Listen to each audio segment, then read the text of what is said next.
what's happened in the industry, if you kind of even look at the Webster's dictionary, you look under there and you look up phishing. And it's pretty commonly known that phishing was an email, and it really dealt with account credential stealing. What we've, and this has probably perhaps happened over the last 2 to 3 years, we've seen a fundamental shift in the, again, what we call the evolution of phishing and now human hacking, to now do two things. One, broaden the payloads, meaning it's not just an account takeover aspect. It can be social engineering, bank fraud, scams, what we call rogueware. That's simply like rogue browser extensions, players, bank fraud, as I mentioned, but also even data exfiltration attacks. All those have some form of human element where they're trying to get you to act and do something. Now, I think what else is very different today versus before is that phishing, and again, more broadly, human hacking, is not just an email-borne problem. And in fact, what we are seeing in our labs, and we validated this with others in the industry, about 65% of attacks are happening outside of email. And they're happening in every possible communication channel that you interact with on a daily basis, whether it be corporate resources like Slack and collaboration services, even Zoom that we're on here, or your personal communication channels, namely LinkedIn. We're always, from a business professional side, always in and out of LinkedIn. You got Facebook Messenger, Yahoo, personal email, Gmail. Bottom line, again, what we are seeing is anywhere that hacker can access you from any message platform, they are reaching you. And by the way, again, that includes WhatsApp, Signals, et cetera. And the point of this basis is that, unfortunately, if you really look at the corporate security stack, a lot of times, again, you'll see protection in email, but you have a very naked canvas in the browser where all this interaction is happening.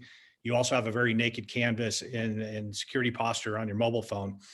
And the reason for that, again, kind of protect is, Jeff, you always like to call this protect the front door. But what we're seeing now is the back door, the side door, the windows, everything, again, that has an opening is coming at you.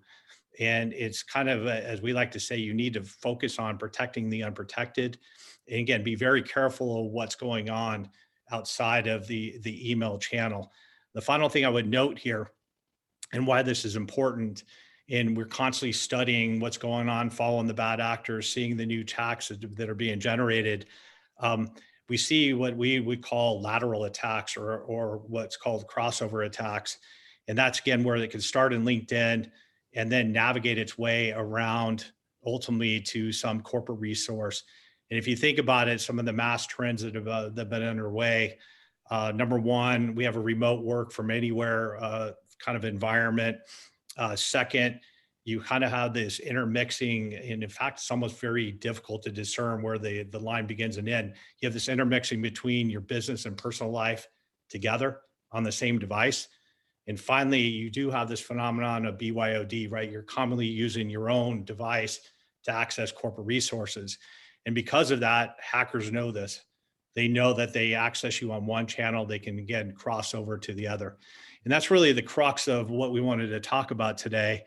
And as I mentioned, we have a very extensive lab here at SlashNext. In fact, I would probably say we're the foremost authority now in phishing, where we're continually finding anywhere between 25 to 50,000 new, what we call 0-hour attacks in the wild. But if you look at the aggregate data that we have in our database, and again, you can correlate this with others, like the Verizon study, which also supports the same type of thesis.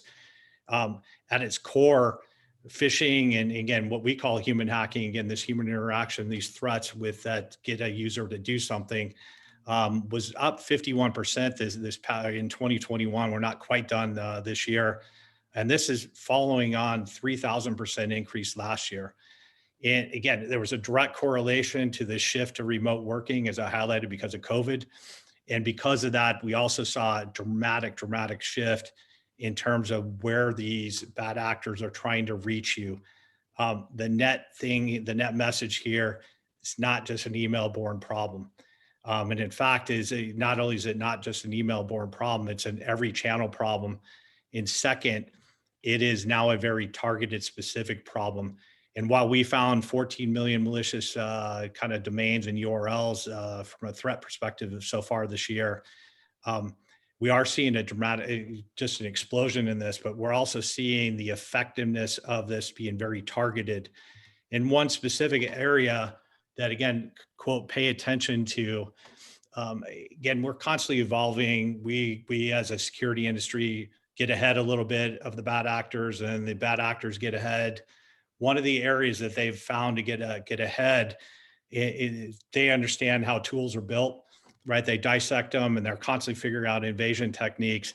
And one of those key evasion techniques now, rather than before, as I highlighted that phishing definition in email and Webster's dictionary, it was also very easy to discern a phish, right?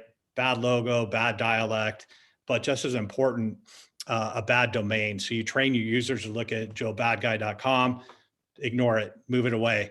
Well, again, back to this point, these bad actors have gotten very sophisticated, and they recognize, hey, all these tools that were built, they have a trusted domain score. And they're going to trust google.com. They're going to trust Microsoft, all your popular apps they're going to trust, and they're going to let those domains through. Hence, what they found out is if I can nest myself deep inside those domains, then again, back to those NASA fans out there, Houston, I have a problem.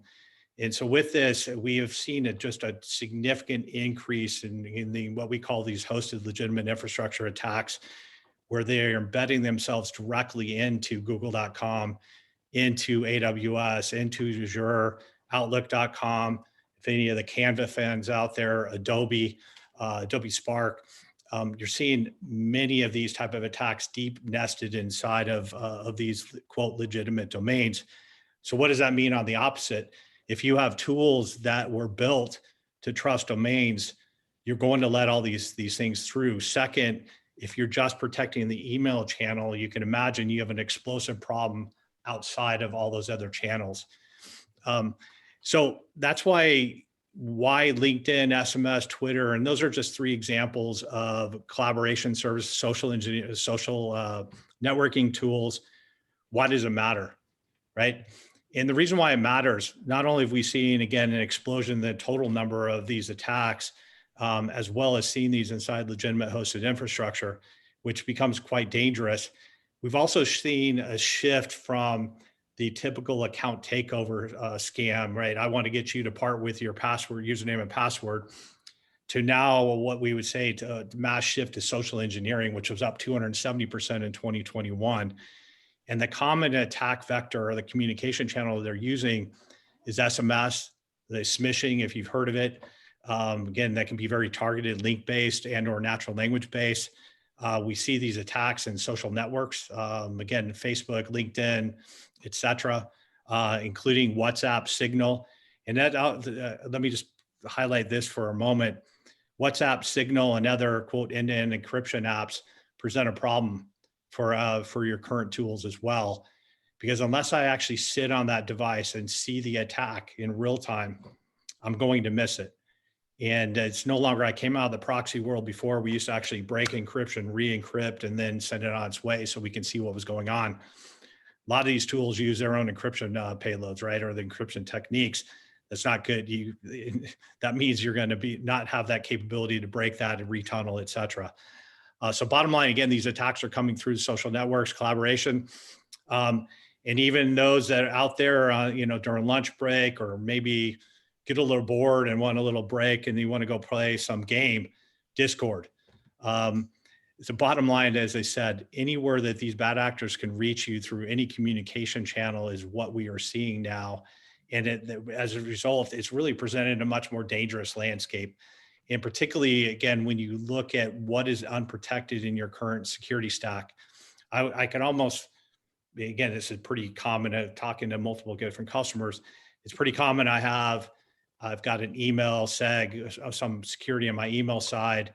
I've got an endpoint type of security, really focused more on malware, antivirus. I've got a proxy service, perhaps like a Zscaler or some other service. And I could also clearly have a firewall, right? That's kind of the common security stack. And there's other things that fit inside there. But what about your browser, right? What about that window to the world where you're interacting with everything? what we commonly find that is very unprotected. Even if you've also said, "Hey, I'm going to stop all these attacks through multi-factor authentication or one login or Okta," what happens when you've already logged in and now you're still in that browser and you have that full canvas to the world? Same thing happens on the mobile device. That is the big unprotected gap that you have in your security posture, and that's where these attacks are coming through these other channels.